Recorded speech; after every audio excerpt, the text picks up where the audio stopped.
Letter 98, on the fickleness of fortune.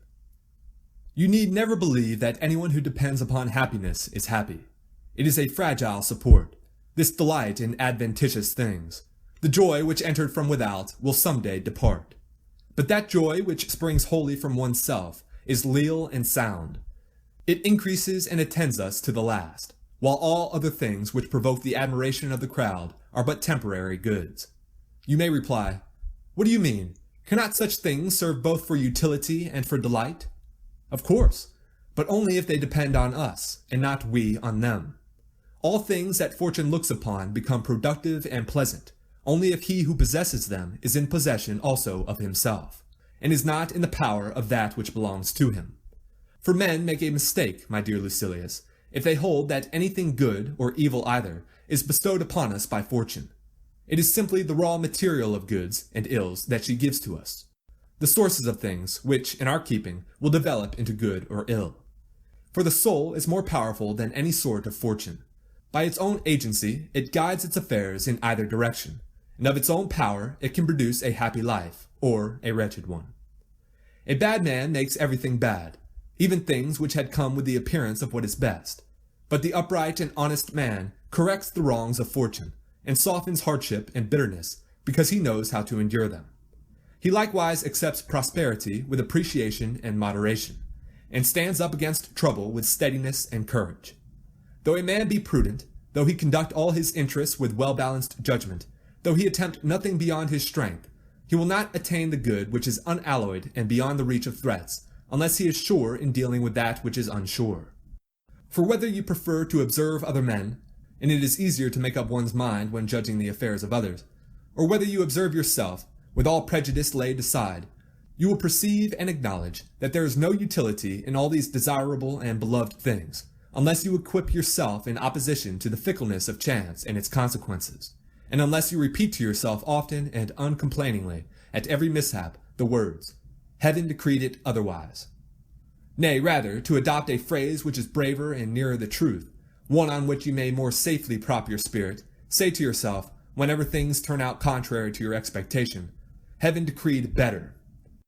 If you are thus poised, nothing will affect you, and a man will be thus poised if he reflects on the possible ups and downs in human affairs before he feels their force, and if he comes to regard children, or wife, or property, with the idea that he will not necessarily possess them always, and that he will not be any more wretched just because he ceases to possess them. It is tragic for the soul to be apprehensive of the future, and wretched in anticipation of wretchedness, consumed with an anxious desire that the objects which give pleasure may remain in its possession to the very end. For such a soul will never be at rest. In waiting for the future, it will lose the present blessings which it might enjoy, and there is no difference between grief for something lost and the fear of losing it. But I do not for this reason advise you to be indifferent. Rather do you turn aside from you whatever may cause fear. Be sure to foresee whatever can be foreseen by planning. Observe and avoid, long before it happens, anything that is likely to do you harm. To effect this, your best assistance will be a spirit of confidence and a mind strongly resolved to endure all things. He who can bear fortune can also beware of fortune. At any rate, there is no dashing of billows when the sea is calm, and there is nothing more wretched or foolish than premature fear. What madness it is to anticipate one's troubles! In fine, to express my thoughts in brief compass, and portray to you those busybodies and self-tormentors, they are as uncontrolled in the midst of their troubles as they are before them. He suffers more than is necessary, who suffers before it is necessary. Such men do not weigh the amount of their suffering, by reason of the same failing which prevents them from being ready for it. And with the same lack of restraint, they fondly imagine that their luck will last forever, and fondly imagine that their gains are bound to increase as well as merely continue. They forget this springboard on which mortal things are tossed, and they guarantee for themselves exclusively a steady continuance of the gifts of chance. For this very reason, I regard as excellent the saying of Metrodorus, in a letter of consolation to his sister on the loss of her son, a lad of great promise.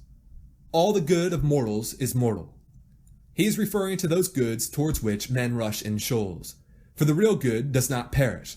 It is certain and lasting, and it consists of wisdom and virtue. It is the only immortal thing that falls to mortal lot. But men are so wayward, and so forgetful of their goal, and of the point toward which every day jostles them, that they are surprised at losing anything, although someday they are bound to lose everything. Anything of which you are entitled the owner is in your possession, but is not your own. For there is no strength in that which is weak, nor anything lasting and invincible in that which is frail. We must lose our lives as surely as we lose our property. And this, if we understand the truth, is itself a consolation. Lose it with equanimity, for you must lose your life also. What resource do we find, then, in the face of these losses? Simply this: to keep in memory the things we have lost, and not to suffer the enjoyment which we have derived from them to pass away along with them. To have may be taken from us, to have had, never. A man is thankless in the highest degree if, after losing something, he feels no obligation for having received it. Chance robs us of the thing, but leaves us its use and its enjoyment, and we have lost this if we are so unfair as to regret. Just say to yourself, of all these experiences that seem so frightful, none is insuperable. Separate trials have been overcome by many: fire by Mucius, crucifixion by Regulus, poison by Socrates, exile by Lucilius, and a sword-inflicted death by Cato. Therefore, let us also overcome something.